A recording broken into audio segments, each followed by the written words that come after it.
Nga, Loretta. Tsaka, wala akong awayin. Nag-celebrate lang naman kami ni Don Ramon. Celebrate for what? God, ligtas ang apo ko. Ligtas din ang anak ko si Elisa. Who cares? Alam mo, Loretta, talagang masasabi kong mabait ang Diyos sa mga mabubuting tao. Kasi, mabuti na lang talaga. Walang kasing bait si Elisa. Mabuti na lang talaga. Seryoso ka ba, Michael?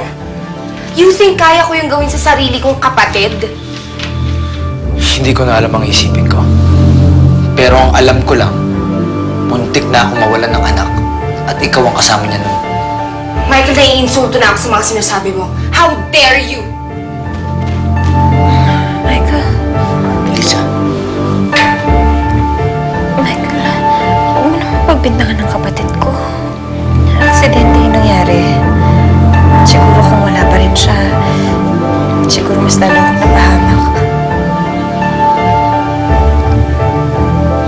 I'm sorry, Sophia. Okay lang. Basta ang importante, alam niyo na wala akong masamang intensyon sa magiging anak niyo tsaka sa kapatid ko.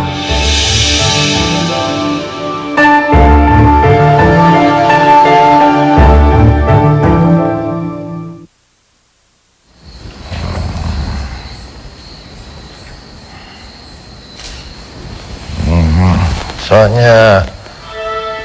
Sonia. Ikaw ang galala. Ligtas anak natin. Ligtas si Elisa.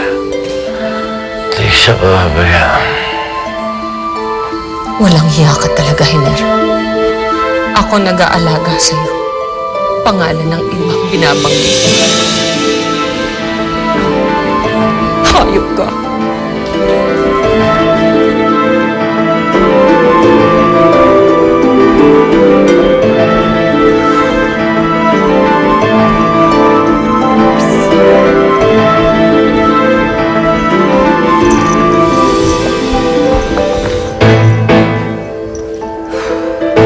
What happened? I thought I had them, Ma. Akala ko nakaganti na ako. But no! I still have to put up with their perfect love story. Tiisin mo yan, Sofia. Hindi ka dapat tumigil hanggat hindi ka nakakaganti. Tandaan mo, the only reason kung ba't maligaya sila ngayon eh dahil niloko nila tayo. Lalo na ikaw.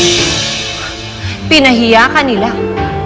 Kaya dapat, hindi mo hahayaan na ipamukha nila sa'yo kung gaano sila kaligaya ngayon. Okay, Ma. I'll wait for as long as it takes. Hindi ako titigil hanggat hindi ko nakikitang nahihirapan at nagdurusay ang Elisa.